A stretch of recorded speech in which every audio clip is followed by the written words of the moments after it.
Hello students, इसके पहले मैंने कंकरेंट वैलिडिटी और प्रेडिक्टिव वैलिडिटी और वैलिडिटी से संबंधित एक वीडियो अपलोड किया है। आप लोग उसको देख सकते हैं। वैधता के कई प्रकार होते हैं, लेकिन बाकी सारे प्रकार सरल हैं और हर जगह आपको इजीली बुक्स में भी मिल जाते हैं और वीडियोस भी उसके मिल जाएंगे। लेकिन कंस्ट्रक्ट वैलिडिटी का जो मैटर है, चूंकि यह वैधता थोड़ी सी अन्य वैधताओं से कठिन है, इसको समझना थोड़ा सा एब्स्ट्रैक्ट थिंकिंग के लेवल पे जाके समझना है, इसलिए थोड़ा सा कठिन पड़ती है, सामान्य रूप से समझ में नहीं आती। आज मैं आप लोगों को बहुत साधारण और सामान्य शब्दों में उदाहरण की सहायता से इसको समझाने का प्रयास करूंगा।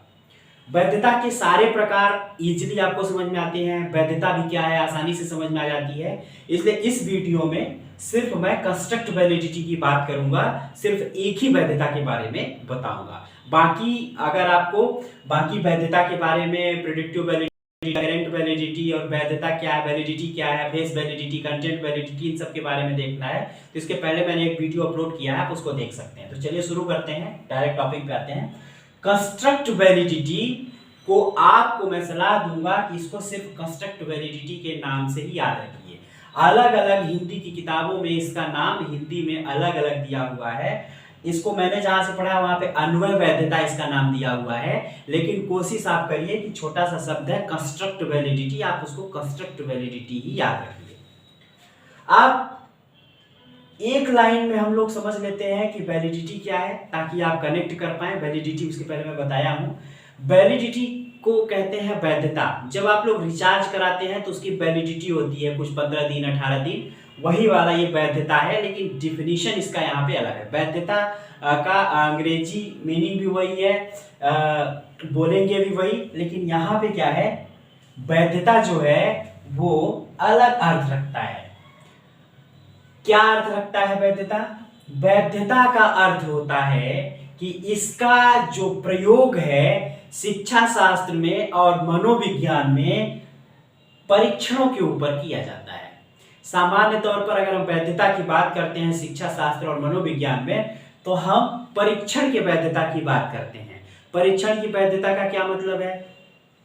जिस तरीके से दूध मापने के लिए लीटर का इस्तेमाल और सॉलिड चीज कोई भी मापने के लिए गुड़ चीनी किलो का उपयोग करते हैं, उसी प्रकार से मनोविज्ञान में मानसिक लक्षणों को, मानसिक गुणों को, साइकोलॉजिकल ट्रेट्स को, साइकोलॉजिकल सील गुणों को, मनोवैज्ञानिक सील गुणों को मापने के लिए हम लोग टेस्ट का उपयोग करते हैं। किसका उपयोग करते हैं?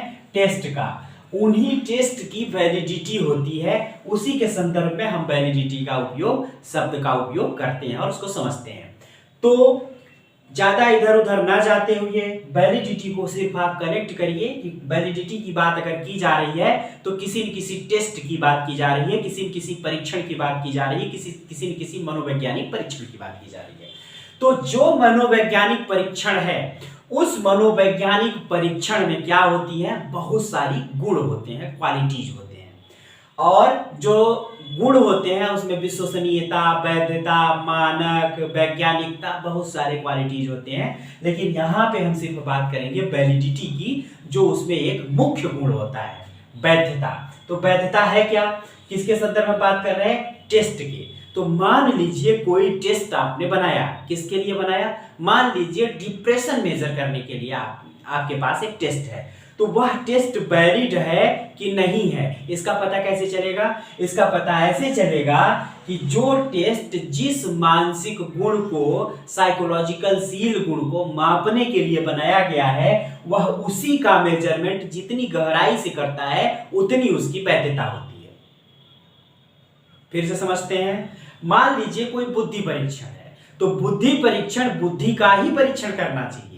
जैसे एक विद्यार्थी का क्या गुण है कि वह पढ़ाई करे, बाकी काम ना करे। दुकानदारी करने का काम व्यवसायी का है, दुकानदार का है, लेकिन विद्यार्थी का काम पढ़ाई करने का है। वैसे ही एक बुद्धि परीक्षण का क्या काम है कि वह बुद्धि का परीक्षण करे, अभिप्रेरणा का परीक्षण ना करे। वह बाकी शील गुण स्मृति का परीक्षण न करे, अवसाद का, डिप्रेशन का परीक्षण न करे, चिंता का परीक्षण न करे। अगर टेस्ट या परीक्षण कोई बना है बुद्धि मापने के लिए तो वह बुद्धि का परीक्षण करे, और जो अवसाद मापने के लिए या डिप्रेशन मापने के लिए बना है तो वह डिप्रेशन का परीक्षण करे। तो कोई भी टेस्ट जिस चीज का मापन करने के लिए, चीज मतलब मनोवैज्ञानिक गुण, कोई भी टेस्ट जिस मनोवैज्ञानिक गुण का, मनोवैज्ञानिक गुण क्या है, अभिप्रेरणा, बुद्धि, स्मृति, तो जिस भी मनोवैज्ञानिक गुण का मापने करने के लिए कोई भी टेस्ट बनाया गया है वह उसका मापन जिस गहराई से करता है, जितना डीप जाके मेजरमेंट करेगा, जितना गहराई से करेगा उतनी ही ज्यादा डीप वैलिडिटी उसकी होगी। और अगर सामान्य रूप से ऊपरी स्तर का मेजरमेंट कर लेगा तो ऊपरी स्तर की वैधता उसकी कम मानी जाएगी। डीप से क्या मतलब है, मान लीजिए बुद्धि है तो बुद्धि में और भी गुण होते हैं। जैसे बुद्धि है तो बुद्धि में मेन टॉपिक, मेन शील गुण हो गया, उसमें सब ट्रेड्स भी होते हैं, छोटे छोटे ट्रेड्स होते हैं। बुद्धि हमारी छोटे छोटे ट्रेड्स से मिलके बनती है। तो अगर हम बुद्धि का मापन करने को कह रहे हैं तो उसमें कई ट्रेड्स हैं, जैसे समस्या समाधान करना, जैसे तुरंत प्रेजेंस ऑफ माइंड का उपयोग कर लेना, जैसे मोटर स्किल और आपकी गामक क्रियाओं और आपके साइकोलॉजिकल क्रियाओं का समन्वय बना लेना, साइकोमोटर एक्टिविटीज, और तुरंत जरूरत पड़ने पर जो जरूरी चीज है, जो जरूरी इंफॉर्मेशन है उसका सही जगह पे उपयोग कर लेना, डिसीजन मेकिंग, सही जगह पे निर्णय ले पाना। तो एक बुद्धिमान व्यक्ति के अंदर जो गुण हैं उन गुणों को अगर हम देखें तो बुद्धि के अंदर वो सब ट्रेड्स हैं, छोटे छोटे गुण हैं। मेन शील गुण क्या है, बुद्धि, मेन मनोवैज्ञानिक गुण क्या है, बुद्धि। उस बुद्धि के अंदर छोटे छोटे और गुण होते हैं, उन गुणों को भी मेजर करना होता है। तो अगर कोई टेस्ट बना है और वह सिर्फ बुद्धि में मान लीजिए 1 2 3 4 5 ट्रेड्स हैं, तो उन ट्रेड्स में से मान लीजिए बुद्धि परीक्षण जो बनाया गया है वह 1 का मेजरमेंट करें तो गहराई से मेजरमेंट नहीं है, 2 का मेजरमेंट करें तो गहराई से मेजरमेंट नहीं है, 3 का मेजरमेंट करें तो गहराई से मेजरमेंट नहीं है। गहराई से मेजरमेंट क्या है, गहराई से मेजरमेंट वह है कि जब जिस ट्रेड का, जैसे बुद्धि का मेजरमेंट करने के लिए टेस्ट बना है तो वह उसके जितने भी सब ट्रेड्स हैं उसके अंदर जो विशेषताएं आती हैं कई तरह के ट्रेड्स की, उन सब का अच्छी तरीके से मापन करता है तो उतनी ज्यादा, उतनी गहरी और उतनी डीप वैलिडिटी उसकी मानी जाती है। तो वैलिडिटी क्या होगा, वैलिडिटी कोई भी टेस्ट की होती है, कोई भी टेस्ट की वैलिडिटी का अर्थ यह होता है कि जिस टेस्ट को जिस शील गुण का, जिस मनोवैज्ञानिक गुण का मापन करने के लिए बनाया गया है सिर्फ उसी का मापन करे और गहराई से मापन करे। जितना गहराई से मापन करता है उतनी ज्यादा वैलिडिटी उसके अंदर मानी जाती है। तो यह हुआ वैलिडिटी। अब हम लोग चलते हैं कंस्ट्रक्ट वैलिडिटी को समझते हैं। तो कंस्ट्रक्ट वैलिडिटी को समझने के लिए हम लोग पहले कंस्ट्रक्ट को समझते हैं। अब कंस्ट्रक्ट वैलिडिटी को आपको ध्यान से समझना है, थोड़ा सा कठिन है कॉन्सेप्ट, ध्यान से समझिए कि क्या है कंस्ट्रक्ट। अब शब्द आपको अंग्रेजी में याद रखना है, कंस्ट्रक्ट है क्या, कंस्ट्रक्ट है स्किल, इसको हिंदी में कहते हैं कौशल। क्या है, कौशल। कौशल क्या होता है, किसी भी चीज में आपकी कुशलता, एट्रीब्यूट हो गया, एबिलिटी हो गई, योग्यता हो गई। इसको देखिए हम पढ़े दे रहे हैं, skill, attribute, ability that is based on established theories. Established theories का क्या मतलब है, स्थापित सिद्धांत। स्थापित सिद्धांत का क्या मतलब है, स्थापित सिद्धांत किसी भी पर्टिकुलर हाइपोथेटिकल कॉन्सेप्ट के ऊपर कोई न कोई एजम्पशन करते हैं, कोई न कोई उसकी अवधारणा बताते हैं, उसे कहते हैं स्थापित सिद्धांत। आप इसको ठीक से समझते हैं।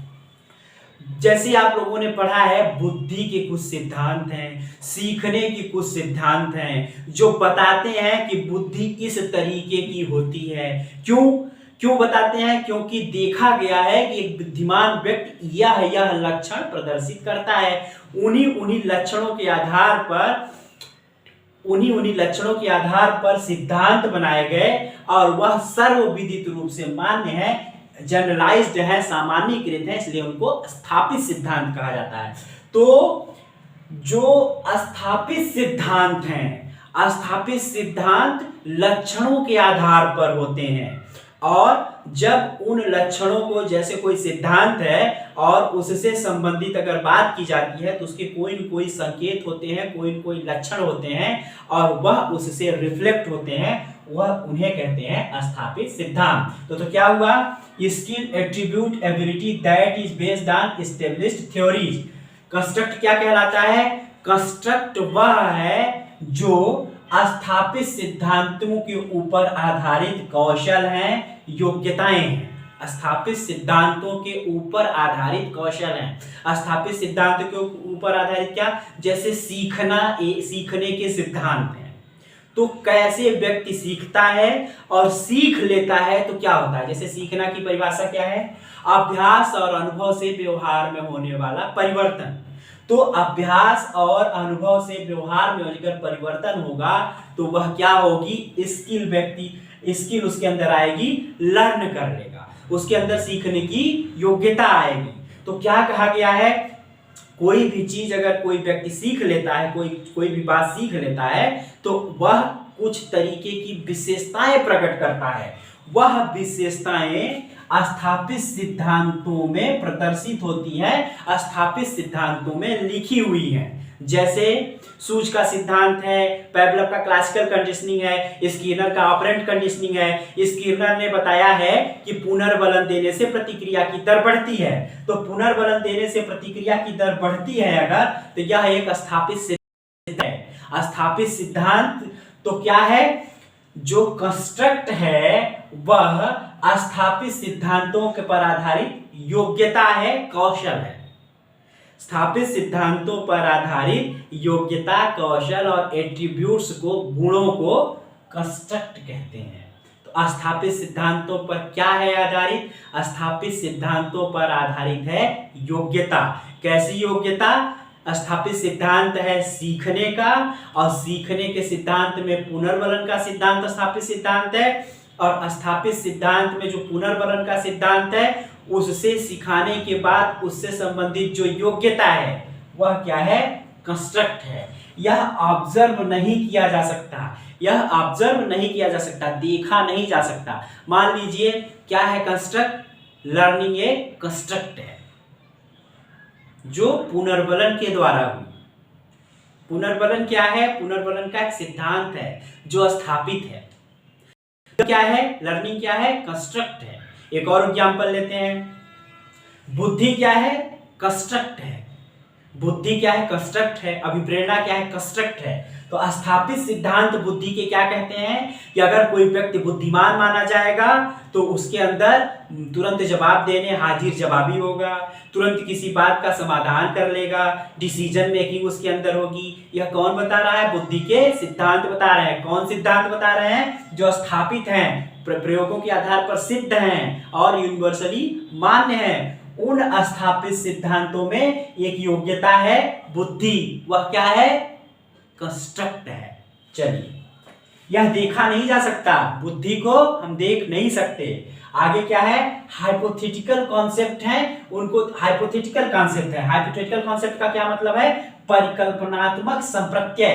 परिकल्पनात्मक संप्रत्यय वही संप्रत्यय होते हैं जिनकी कल्पना करके हम लोग बनाए रहते हैं और उनका अभी टेस्ट नहीं हुआ होता है। जैसे आपको इसके पहले की क्लास में मैंने बताया था कि मान लीजिए मैंने सोचा, आपको एक एग्जांपल दिया था कि मान लीजिए मैं आया कहीं से, मेरा दरवाजे का ताला टूटा है, तो मैंने एक कल्पना बनाई कि हो सकता है कि मकान मालिक ने तोड़ा हो सकता है मेरे दरवाजे के ताले को चोर ने तोड़ दिया हो। तो ये जो हाइपोथेसिस हम बना रहे हैं, हम लोग सोचते हैं, अनुमान लगाते हैं, जो पता नहीं रहता है उस समय पे कि क्या सही है, अनुमान लगाते हैं, वह होती है हाइपोथेसिस। और ये हाइपोथेटिकल कॉन्सेप्ट है। क्या?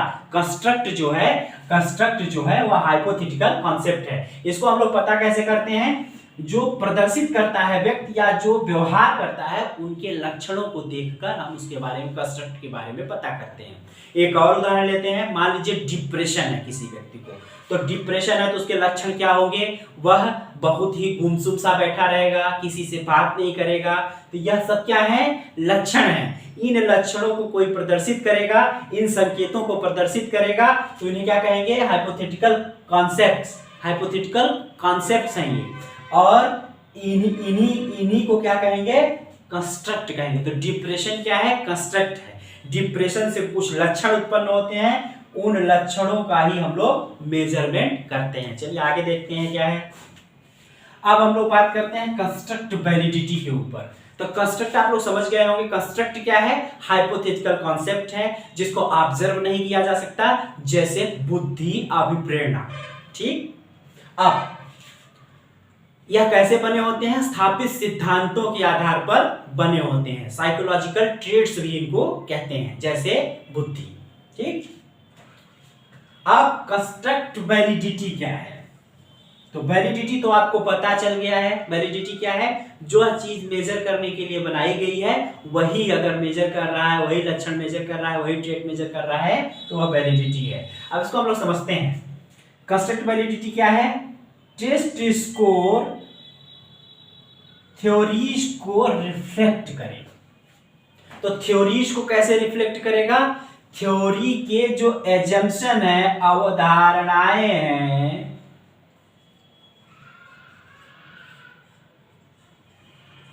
थ्योरी के जो कॉन्सेप्ट्स हैं उनको रिफ्लेक्ट करे। कौन रिफ्लेक्ट करे? Test scores. कैसे? मान लीजिए कोई बुद्धि परीक्षण है, उस बुद्धि परीक्षण को किसी क्लास के बच्चों पर लगाया गया।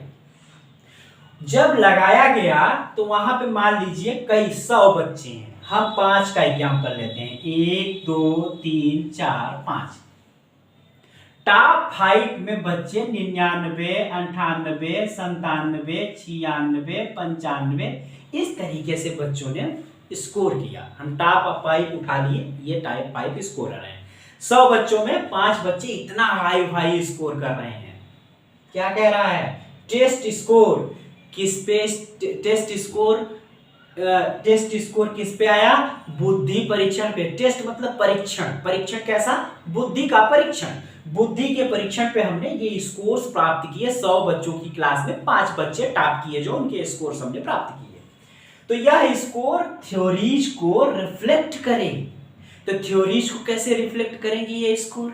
यह स्कोर थ्योरीज को इस तरीके से रिफ्लेक्ट करेंगे कि जो लक्षण कंस्ट्रक्ट, जो लक्षण थ्योरीज बुद्धिमान बच्चों के जो लक्षण होते हैं, बुद्धिमान बच्चों के जो लक्षण होते हैं, वह लक्षण दिखता है जिन बच्चों में, वही बच्चे इस टेस्ट पर स्कोर अच्छे करने चाहिए।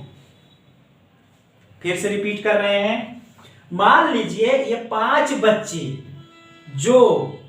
यह 5 बच्चे जिन्होंने टॉप किया, टॉप स्कोरर रहे, वह यह स्कोर थ्योरी को रिफ्लेक्ट करता हुआ तब माना जाएगा जब इन बच्चों के अंदर जीनियस बुद्धिमान बच्चे के बारे में जो थ्योरी लक्षण बताती है, वो लक्षण इन बच्चों के अंदर देखा जाएगा। जैसे थ्योरीज कहती हैं कि जीनियस बच्चा जो होगा वह हाई स्कोर करेगा, जीनियस बच्चा जो होगा वह बोलने में और प्रेजेंटेशन में अच्छा होगा, डिसीजन मेकिंग निर्णय क्षमता उसके अंदर होगी, समस्या समाधान उसके अंदर होगी। तो थ्योरीज कहती हैं कि यह गुण होंगे। और टेस्ट स्कोर में इन बच्चों ने जिनने अच्छा स्कोर किया है, अगर ये सारे गुण उनके अंदर रिफ्लेक्ट होते हैं, तो इसका साफ मतलब है कि टेस्ट स्कोर थ्योरीज को रिफ्लेक्ट कर रहा है। अब दूसरा पक्ष लेते हैं। मान लीजिए कि टेस्ट में जो क्लास में जो सबसे अच्छे बच्चे थे वो सब फेल हो गए, और जो गधे थे, कमजोर बच्चे थे, वो सारे इस तरीके से स्कोर कर रहे हैं। तो इसका क्या पता चलेगा? जो बुद्धि परीक्षण है वह ठीक तरीके से मेजरमेंट कंस्ट्रक्ट का नहीं कर रहा है, बुद्धि का ठीक तरीके से मेजरमेंट नहीं हो रहा है। क्यों? क्योंकि जो क्वालिटी वाले बच्चे हैं प्रदर्शित करते हैं वो सब फेल हो गए, और जो फेलियर थे वो हाईएस्ट स्कोर कर रहे हैं। मतलब कंस्ट्रक्ट का ठीक तरीके से मेजरमेंट नहीं हो रहा है। चलिए आगे चलते हैं।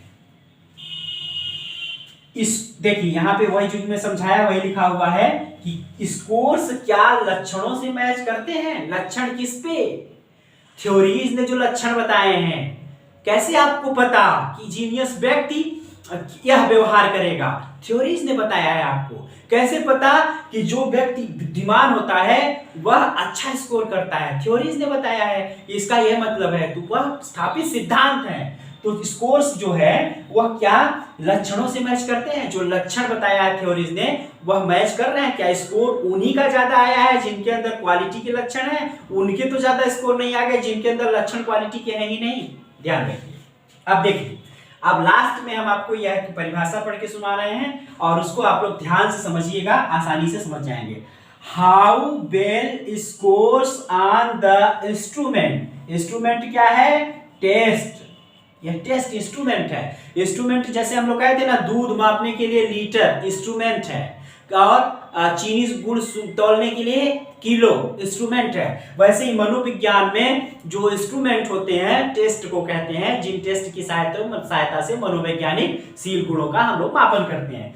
तो how well scores on the instrument are indicative of the theoretical construct. Theoretical construct क्या है? सैद्धांतिक कंस्ट्रक्ट, सैद्धांतिक अन्वय। क्या है यह?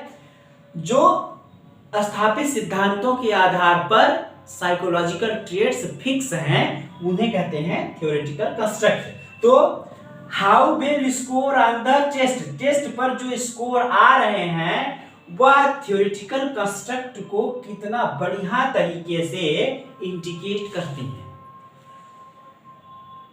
जो टेस्ट पर स्कोर्स आ रहे हैं, जो टेस्ट पर स्कोर्स आपके आ रहे हैं वह थ्योरेटिकल कंस्ट्रक्ट को कितना बढ़िया तरीके से इंडिकेट करते हैं। इंडिकेट करने का क्या मतलब है? जैसे थ्योरेटिकल कंस्ट्रक्ट है बुद्धि, और स्कोर्स जो ये आ रहे हैं वो क्या, वह जो थ्योरेटिकल कंस्ट्रक्ट है उसकी जो विशेषताएं हैं, उसके जो लक्षण हैं, क्या वह बेल तरीके से इंडिकेट कर रहा है।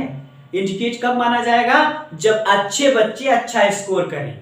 जब बुरे बच्चे अच्छा स्कोर करेंगे तो स्कोर का, इंस्ट्रूमेंट पर जो स्कोर आ रहे हैं थ्योरेटिकल कंस्ट्रक्ट को ठीक तरीके से इंडिकेट करना नहीं माना जाएगा।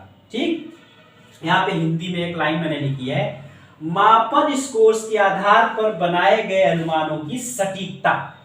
मापन, मापन मापन मतलब स्कोर्स। जो मापन हम करते हैं उससे कुछ स्कोर्स आते हैं, तो स्कोर्स के आधार पर बनाए गए अनुमानों की सटीकता। स्कोर्स के आधार पर हम क्या बनाते हैं? यह हमने स्कोर पाए, यह हमने क्या पाए? स्कोर। किसके ऊपर? बुद्धि परीक्षण पर। तो बुद्धि परीक्षण पर जो हमें प्राप्तांक आए, उन प्राप्तांकों के आधार पर हमने अनुमान लगाया। क्या लगाया? अगर कोई बच्चा इतना स्कोर कर रहा है 100 में 99 नंबर, तो हम क्या अनुमान लगाएंगे? अगर कोई बच्चा 100 में 98 स्कोर कर रहा है तो हम क्या अनुमान लगाएंगे? हम यह अनुमान लगाएंगे कि यह बच्चा निर्णय लेने में अच्छा होगा, यह बच्चा प्रेजेंटेशन में अच्छा होगा, इस बच्चे में समस्या समाधान की योग्यता होगी, यह बच्चा शिक्षकों का पसंदीदा होगा, यह डिस्कशन अच्छा करता होगा, यह हाजिर जवाबी होगा।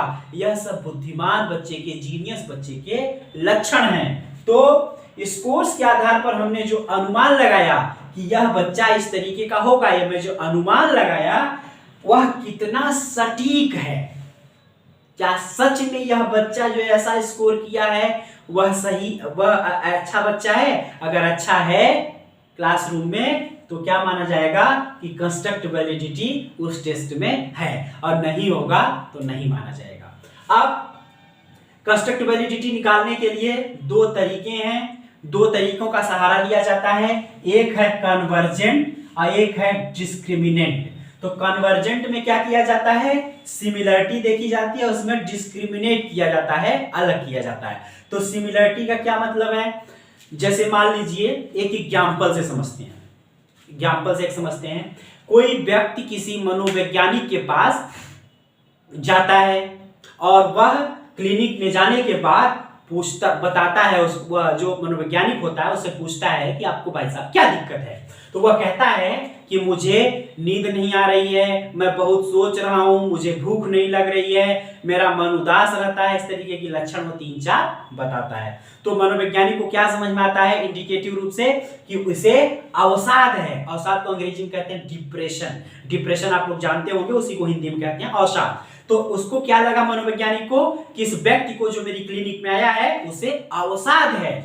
तो अवसाद जैसे ही उसको पता चला कि उसे अवसाद है, उसने क्या किया, यह तो जान गया कि अवसाद है, लेकिन किस लेवल का अवसाद है, किस स्तर का अवसाद है, कितना डीप अवसाद है, यह उसको पता नहीं है। तो इसके लिए वह क्या करेगा, टेस्ट यूज करेगा, परीक्षण की सहायता से ही तो करेगा। जैसे मैंने बुद्धि में आपको बताया था कि इसमें कई सब ट्रेट्स होते हैं, वैसे ही अवसाद में भी कई सब ट्रेट्स होते हैं। अवसाद क्या है, एक साइकोलॉजिकल ट्रेट है, साइकोलॉजिकल रोग है, तो उसमें भी कई सारे सिम्टम्स देखने को मिलते हैं, तो उसमें कई सारे सब टेस्ट हैं। तो कौन मेजर करेगा, जो डिप्रेशन का टेस्ट होगा, डिप्रेशन का टेस्ट ही उसको मेजर करेगा। तो उसमें सब टेस्ट को जब मेजर करेगा तभी उसकी गहराई का पता चलेगा कि कितना ज्यादा गहरा इसको अवसाद है। सामान्य स्तर का अवसाद है क्योंकि उसको इलाज भी करना है। तो जैसे एलोपैथिक डॉक्टर होते हैं तो पता करते हैं ना बुखार कितना है, रोग कितना गहरा है, वैसे ही मनोवैज्ञानिक क्या करते हैं, पता करते हैं कि जो मानसिक रोग है वह कितना गहरा है। तो अवसाद कितना गहरा है इसको मापन करने के लिए वह क्या करेगा, अवसाद का टेस्ट उपयोग करेगा, जिसमें सारे अवसाद से रिलेटेड और भी सब ट्रेट्स जो हैं, उपगुण जो अवसाद में होते हैं, उपलक्षण जो होते हैं, वह उसमें मेजरमेंट हो सके, इसलिए उसका उपयोग वो करेगा। अब मापने के बाद अगर उस व्यक्ति का स्कोर जिन जिन लक्षणों को वो बता रहा है, ध्यान से सुनिएगा, जिन जिन लक्षणों को अपने अंदर वह बता रहा है, उन लक्षणों पर हाई स्कोर अगर आएगा, जितने भी सब टेस्ट हैं, जैसे नींद नहीं आना उसका भी क्वेश्चन उसमें होगा टेस्ट में, और ज्यादा विचारों का आना उसका भी होगा। तो जिन जिन लक्षणों को उसने बताया है मनोवैज्ञानिक को, उन लक्षणों पर डिप्रेशन के टेस्ट में, अवसाद के परीक्षण में हाई स्कोर आएगा, तो मतलब मैच कर गया, जो उसके लक्षण है, जो टेस्ट के स्कोर हैं, मैच कर गए। इसे कहते हैं कन्वर्जेंट, या उससे कोरिलेट अगर कर जाता है तो उसे कहते हैं कन्वर्जेंट। अब डिस्क्रिमिनेंट क्या है, मान लीजिए डिप्रेशन तो उसको है, लेकिन दूसरा कोई मनोवैज्ञानिक रोग उसको नहीं है। तो अगर वह दूसरा कोई मनोवैज्ञानिक रोग उससे संबंधित उस परीक्षण में प्रश्न रखे गए हों, तो उन पे उसका स्कोर नहीं आएगा। मान लीजिए डिप्रेशन के साथ साथ चिंता के लक्षणों को भी उसमें टेस्ट में रख दिया गया है, तो चिंता वाले जितने प्रश्न हैं उस पे उसका स्कोर ज्यादा नहीं आएगा। तो इसका साफ मतलब है कि डिस्क्रिमिनेट कर रहा है, डिप्रेशन और चिंता के जो लक्षण हैं वो चूंकि अलग अलग हैं, तो इसलिए उसने डिप्रेशन ही शो कर रहा है, उसको डिप्रेशन ही है, चिंता नहीं है। तो चिंता और डिप्रेशन जो स्कोर आ रहे हैं वो डिप्रेशन वाले हैं, चिंता वाले नहीं है। अतः डिप्रेशन और चिंता में अंतर जो है वह टेस्ट रिफ्लेक्ट कर रहा है, और अतः कंस्ट्रक्ट वैलिडिटी उसके अंदर है। क्यों? क्योंकि दो मिलते जुलते दो मिलते जुलते कंस्ट्रक्ट्स में क्या हो रहा है कि वह डिस्क्रिमिनेट कर पा रहा है टेस्ट। ऐसा नहीं होना चाहिए।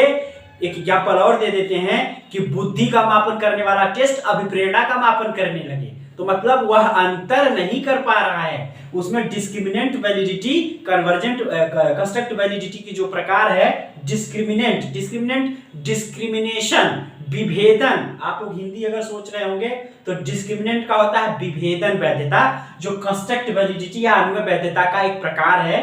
तो यहाँ पे आपको क्या समझ में आया, डिस्क्रिमिनेंट में वह मिलते जुलते कंस्ट्रक्ट में अंतर करता है। अगर बुद्धि का परीक्षण कर रहा है कोई परीक्षण, तो वह अभिप्रेरणा का परीक्षण न करने लगे। अगर कोई व्यक्ति डिप्रेशन का परीक्षण कर रहा है तो वह चिंता का परीक्षण न कर सके। अर्थात डिप्रेशन अगर किसी व्यक्ति में है तो डिप्रेशन वाले क्वेश्चंस पे स्कोर ज्यादा आएगा और चिंता वाले पे कम आएगा।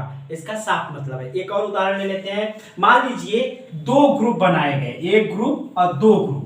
तो एक ग्रुप में उन लोगों को रखा गया जिनके अंदर, सबके अंदर डिप्रेशन है, और दूसरे ग्रुप में उन लोगों को रखा गया जिनके अंदर डिप्रेशन नहीं है। तो डिप्रेशन जिनके अंदर है, अगर वो लोग, जिस डिप्रेशन वाले ग्रुप के लोग अगर डिप्रेशन के परीक्षण पे हाई स्कोर करते हैं, तो इसका साफ मतलब है कि उसमें कंस्ट्रक्ट वैलिडिटी है और डिस्क्रिमिनेंट वैलिडिटी भी है।